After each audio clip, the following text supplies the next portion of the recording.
사랑하는 성도 여러분, 그리고 진리를 찾는 모든 분들께 우리 주 예수 그리스도의 이름으로 평안을 전합니다. 오늘 우리가 함께 나눌 이야기는 요한계시록의 가장 깊고도 중요한 예언 중 하나입니다. 혼란스러운 세상의 마지막 때 인류가 두 그룹으로 나뉘게 될 운명적인 선택에 관한 이야기입니다. 이 말씀이 여러분의 마음의 깊은 울림과 거룩한 준비를 위한 동기가 되기를 소망합니다. 본격적인 말씀에 앞서 만약 이 영상이 여러분에게 하나님의 은혜를 전하는 통로가 된다고 느끼신다면 좋아요와 공유를 통해 이 진리의 빛을 널리 퍼뜨리는 일에 동참해 주시길 부탁드립니다. 여러분의 작은 행동 하나가 잠자는 영혼을 깨우는 귀한 도구가 될 수 있습니다. 이 영상을 시청하시는 모든 분들의 삶에 하나님의 크신 축복이 함께하기를 기도합니다. 성경의 마지막 책, 요한계시록은 우리에게 지구 역사의 마지막 위기의 순간을 생생하게 보여줍니다. 그 중심에는 인류 전체를 시험할 거대한 영적 전쟁이 있습니다. 바로 참된 경배와 거짓 경배 사이의 갈등입니다. 이 전쟁의 한가운데 짐승이라 불리는 신비한 존재와 그의 표에 대한 엄중한 경고가 기록되어 있습니다. 과연 이 짐승의 표는 무엇이며 오늘날 우리에게 왜 그토록 중요한 의미를 가질까요? 오늘 우리는 성경 예언의 안내를 따라 이 짐승의 정체를 밝히고 경배의 핵심 쟁점이 무엇인지 살펴볼 것입니다.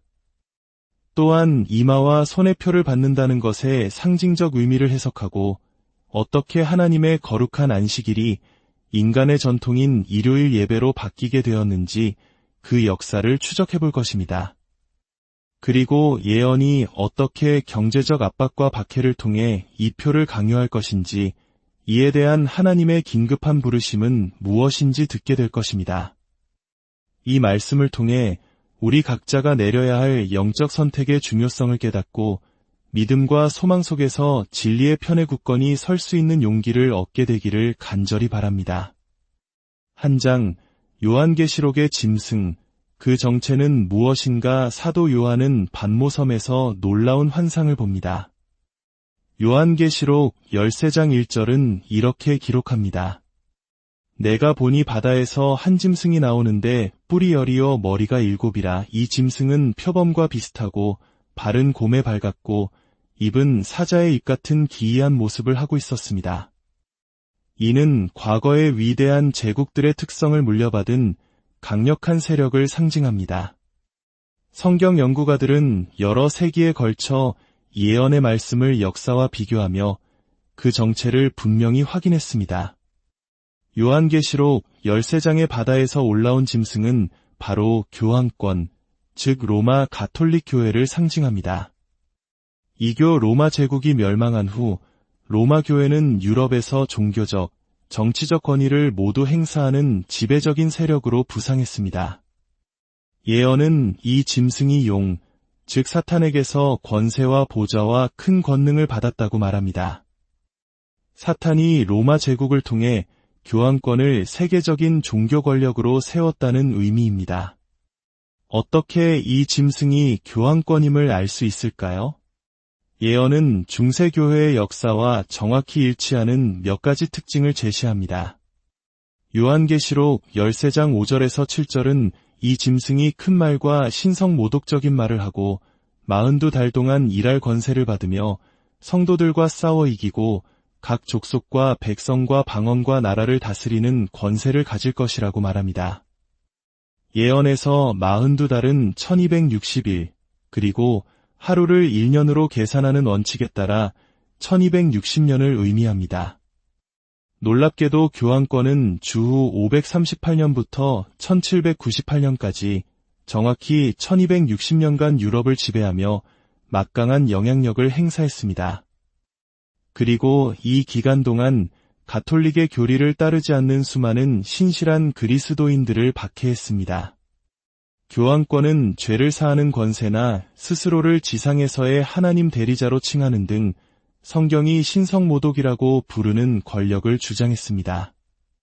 실제로 중세시대의 로마 교회는 왕과 국가 위에 군림하는 영적 권위를 내세웠고 성경을 따르려는 신실한 그리스도인들을 포함하여 자신들의 교리를 거부하는 이들을 무자비하게 핍박했습니다. 역사상 그 어떤 세력도 이 예언의 묘사와 이토록 정확하게 들어맞지 않습니다. 이 짐승은 문자 그대로의 괴물이 아니라 교회와 국가를 통합하여 수세기 동안 하나님의 신실한 백성을 대적했던 종교정치 시스템, 즉 교황권을 상징하는 것입니다. 이 짐승의 세력을 확인하는 것은 중요하지만 이것은 시작에 불과합니다. 예언의 핵심은 짐승이 누구인지 아는 것에서 그치지 않고 그가 인류 전체의 경배와 충성을 요구할 것이라는 경고에 있습니다. 그의 표를 받는 것은 영원한 결과를 초래할 것입니다. 이제 우리는 예언의 핵심 쟁점으로 더 깊이 들어가 보겠습니다. 2장, 핵심 쟁점, 누구를 경배할 것인가? 하나님께서 마지막 시대 예언 전체를 할애하여 다루실 만큼 중요한 문제는 과연 무엇일까요? 요한계시록 13장은 마지막 위기의 중심 문제가 바로 경배임을 분명히 합니다. 이것은 단순히 정치적 통제나 폭압적인 정권의 문제가 아닙니다. 우리의 마음과 충성이 누구에게 향하는가에 대한 문제입니다. 요한계시록 13장 8절은 말합니다. 죽임을 당한 어린 양의 생명책에 창세 이후로 이름이 기록되지 못하고 이 땅에 사는 자들은 다 그 짐승에게 경배하리라. 다시 말해 모든 사람은 참되신 하나님을 경배하든지 아니면 이 거짓 시스템에 경배하게 될 것이라는 의미입니다. 예언 속에서 경배라는 단어는 반복적으로 강조됩니다. 마지막 싸움은 영적인 전쟁입니다. 짐승의 목표는 사람들의 경배를 창조주 하나님으로부터 자신에게로 돌리는 것입니다. 그렇다면 짐승의 표는 이러한 맥락에서 이해되어야 합니다. 그것은 근본적으로 경배의 문제이며 순종과 충성의 문제입니다. 성경은 일관되게 참된 경배가 하나님의 계명에 대한 순종을 포함한다고 가르칩니다. 예수님께서는 너희가 나를 사랑하면 나의 계명을 지키리라 라고 말씀하셨습니다. 그 계명들 가운데 오늘날 세상에서 가장 무시당하는 계명이 바로 4번째 계명입니다. 안식일을 기억하여 거룩하게 지키라. 하나님께서는 창조시에 7째 날 토요일을 안식일로 정하시고 거룩한 휴식과 예배의 날로 구별하셨습니다. 왜 이것이 중요할까요? 안식일은 창조주로서의 하나님의 권위를 나타내는 표징이며 그분과 그분의 백성 사이에 맺은 특별한 언약이기 때문입니다. 에스겔 20장 12절은 말씀합니다. 또 내가 그들을 거룩하게 하는 여호와인 줄 알게 하려고 내 안식일을 주어 그들과 나 사이의 표징을 삼았노라. 7째 날 안식일을 지킴으로써 신자들은 하나님을 하늘과 땅의 창조주이자 경배에 합당한 대상으로 인정하는 것입니다. 이제 이것을 짐승의 표와 대조해 보십시오. 만약 참된 경배가 하나님의 계명, 특히 안식일 준수에 중점을 둔다면 짐승의 표는 하나님의 명령을 버리고 인간의 전통을 따르는 거짓된 형태의 경배를 상징할 것입니다. 실제로 로마 가톨릭 교회는 하나님의 거룩한 예배일을 7째 날 안식일에서 첫째 날인 일요일로 변경할 권한이 자신들에게 있었다고 주장합니다. 성경에는 그 어디에도 안식일을 폐지하거나 일요일을 새로운 거룩한 날로 지정한 구절이 없음에도 불구하고 오늘날 대다수의 기독교 교파는 일요일을 주된 예배일로 지키고 있습니다. 가톨릭 교리문답서는 이 사실을 솔직하게 인정합니다. 한 문답서에는 이렇게 기록되어 있습니다. 어느 날이 안식일인가? 토요일이 안식일이다. 우리는 왜 토요일 대신 일요일을 지키는가? 가톨릭 교회가 그 존엄성을 토요일에서 일요일로 옮겼기 때문에 우리는 토요일 대신 일요일을 지킨다. 이것은 놀라운 고백입니다. 안식일에서 일요일로의 변경은 성경적 명령이 아닌 교회의 권위에 의해 이루어졌다는 것입니다. 하나님께서는 안식일을 기억하여 거룩하게 지키라고 말씀하십니다. 그러나 짐승의 세력은 아니라 우리 교회가 정한 날을 거룩하게 지키라고 말합니다. 성경이 명령한 안식일 대신 일요일을 거룩한 날로 받아들이는 것은 궁극적으로 하나님의 말씀의 권위보다 교황권의 권위를 존중하는 것을 의미합니다.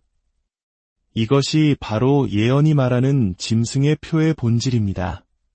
그렇다면 법으로 강제되는 일요일 준수가 짐승의 표가 될 수 있을까요? 예언과 역사에 근거할 때 그렇습니다. 짐승의 표는 물리적인 도장이나 마이크로칩이 아니라 충성과 순종의 표식입니다. 그것은 마지막 경배의 위기 속에서 하나님의 계명보다 사람의 계명을 선택하는 사람들에게서 나타날 것입니다. 특히 하나님의 안식일에 대한 직접적인 위조품으로서 법으로 강제되는 광범위한 일요일 준수가 바로 그것입니다. 이 표를 알면서도 받는 자들은 하나님의 권위 대신 짐승의 세력의 권위에 자신을 맞추는 것입니다. 3장 이마와 손의 표, 충성의 상징 요한계시록 13장 16절은 짐승이 모든 자, 곧 작은 자나 큰 자나 부자나 가난한 자나 자유인이나 종들에게 그 오른손에나 이마에 표를 받게 한다고 말합니다. 이것은 문자적인 도장이나 이식장치를 말하는 것일까요? 성경에서 이마와 손의 이미지는 상징적입니다. 그것은 사람들이 강요된 경배에 어떻게 관계를 맺는지를 나타냅니다. 이마는 우리의 마음과 신념을 상징합니다.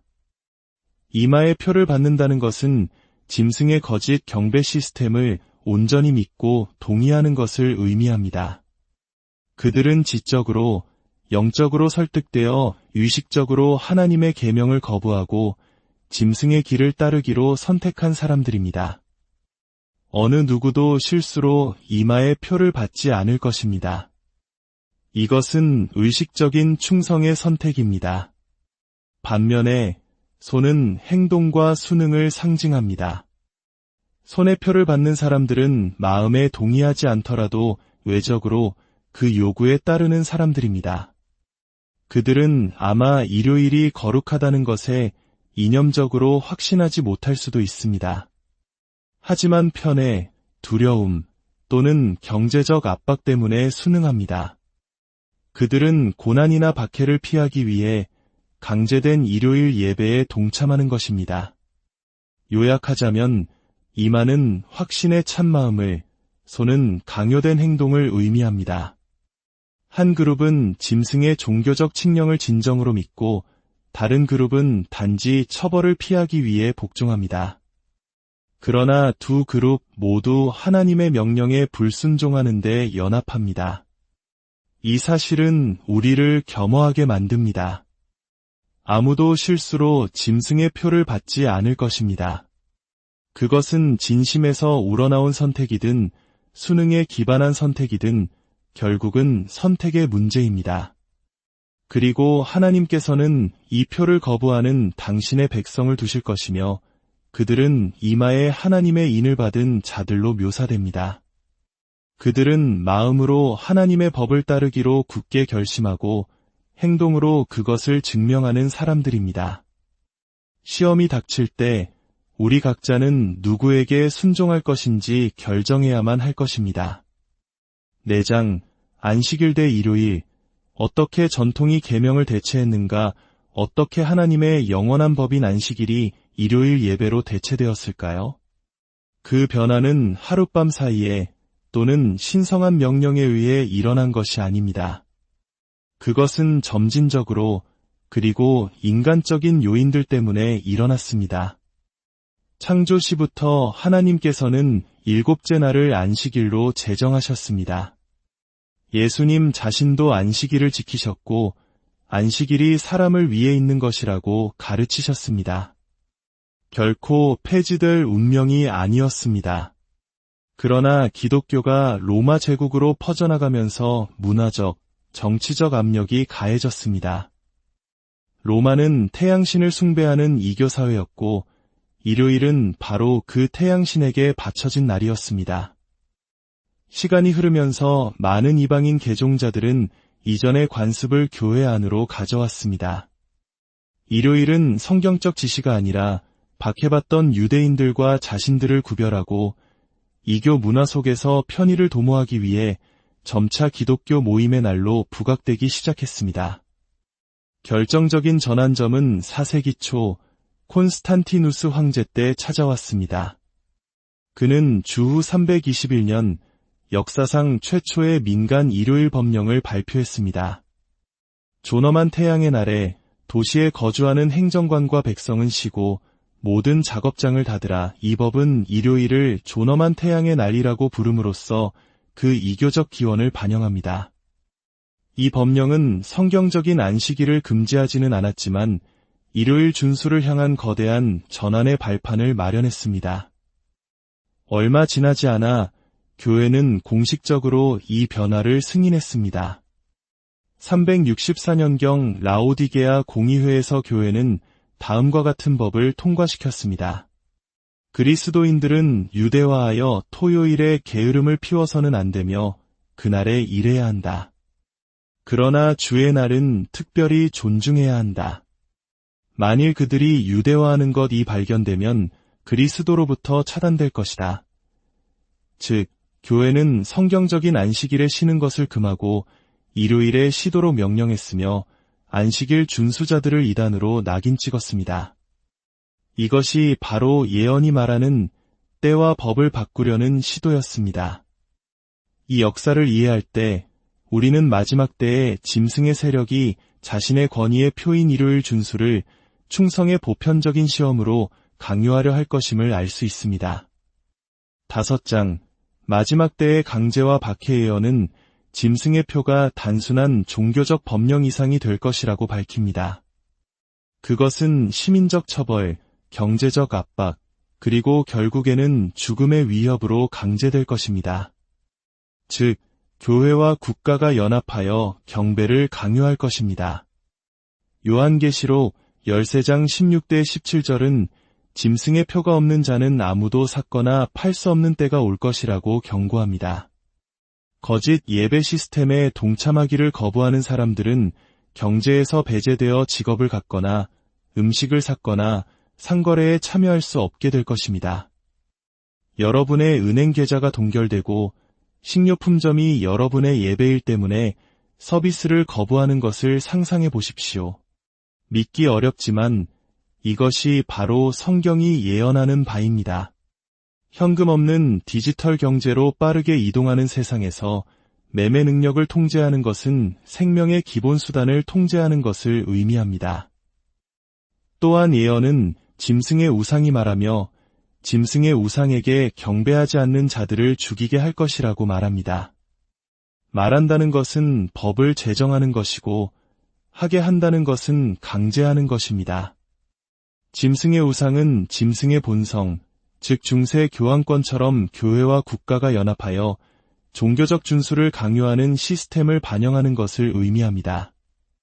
놀랍게도 요한계시록은 미국이 짐승의 표를 강요하는데 주도적인 역할을 할 것이라고 나타냅니다. 요한계시록 13장의 땅에서 올라오는 짐승은 어린 양처럼 두 뿔이 있지만 용처럼 말하는 세력으로 묘사됩니다. 이는 시민의 자유와 종교의 자유라는 기독교적 원칙으로 시작했지만 결국에는 압제적인 법을 통해 말하게 될 미국을 상징합니다. 미국은 변절한 개신교와 연합하여 정부의 영향력을 행사하고 일요일을 예배일로 존중하는 종교적 입법을 통과시킬 것입니다. 이러한 움직임이 시작되면 전 세계가 그 뒤를 따를 것이라고 예언은 말합니다. 따라서 어느 누구도 나는 다른 곳에 사니까 안전할 거야 라고 간단히 말할 수 없습니다. 이것은 전 지구적인 시험이 될 것입니다. 6장 하나님의 마지막 경고와 부르심. 그러나 자비롭게도 하나님께서는 인류를 경고 없이 내버려 두지 않으십니다. 요한계시록 14장에는 짐승과 그의 표에 대한 예언 직후에 세상에 전하는 새 천사의 기별이 나옵니다. 세 번째 천사의 기별은 짐승에게 경배하고 그의 표를 받는 결과에 대한 직접적이고 두려운 경고입니다. 만일 누구든지 짐승과 그의 우상에게 경배하고 이마에나 손에 표를 받으면 그도 하나님의 진노의 포도주를 마시리니 이것은 성경에서 가장 엄숙한 경고 중 하나입니다. 하나님께서는 본질적으로 짐승에게 경배하거나 그의 표를 받지 말라. 그렇지 않으면 나의 진노에 직면하게 될 것이다. 라고 말씀하시는 것입니다. 이 진노는 요한계시록 16장에 상세히 기술된 마지막 7재앙을 가리킵니다.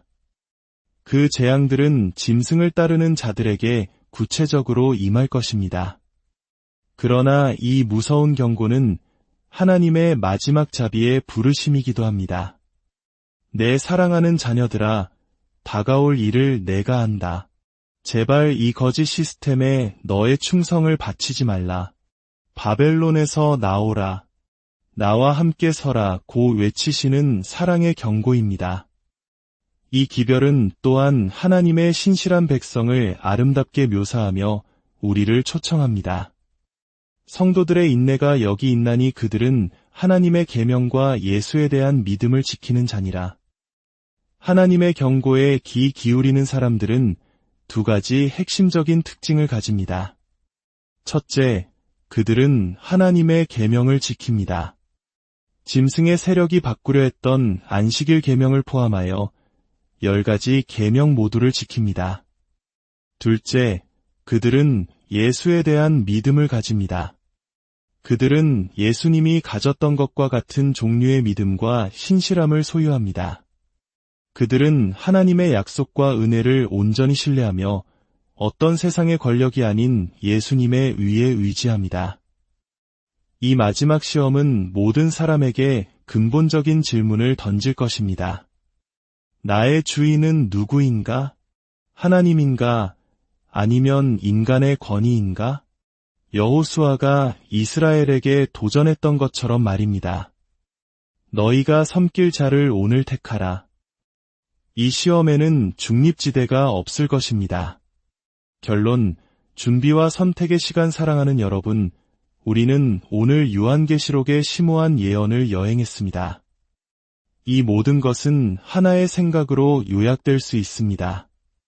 마지막 갈등은 창조주를 경배할 것인가, 피조물을 경배할 것인가에 대한 것입니다. 하나님의 계명 대 인간의 대체물 사이의 싸움입니다. 이 지식을 가지고 우리는 무엇을 해야 할까요? 지금이 바로 우리의 마음을 준비할 때입니다. 하나님께서는 우리가 그분께 더 가까이 나아가고 그분의 말씀을 연구하고 그분의 계명을 지키며 예수님 안에서 우리의 믿음을 강화하라고 부르십니다. 이것은 행위로 구원을 얻으려는 율법주의가 아닙니다. 그 어떤 것도 우리를 그분에게서 흔들 수 없을 만큼 견고한 하나님과의 관계를 키우는 것입니다. 오늘 작은 일에서 그분을 신뢰하고 순종하는 법을 배움으로써 위기가 닥쳤을 때 큰 일에서도 신뢰하고 순종할 수 있도록 준비하는 것입니다. 만약 우리가 하나님의 안식일을 존중하는 것과 같이 하나님께서 우리에게 요구하시는 바를 안다면 위기가 닥칠 때까지 기다리지 말고 지금 그분에 대한 사랑으로 따르기 시작해야 합니다. 두려워하지 마십시오. 우리는 이 여정을 혼자 걷지 않습니다. 예수님께서는 우리에게 힘과 지혜를 주시기 위해 성령을 보내시겠다고 약속하셨습니다. 그분은 약속하셨습니다. 내가 결코 너희를 버리지 아니하고 너희를 떠나지 아니하리라. 마지막에는 오직 두 그룹만이 존재할 것입니다.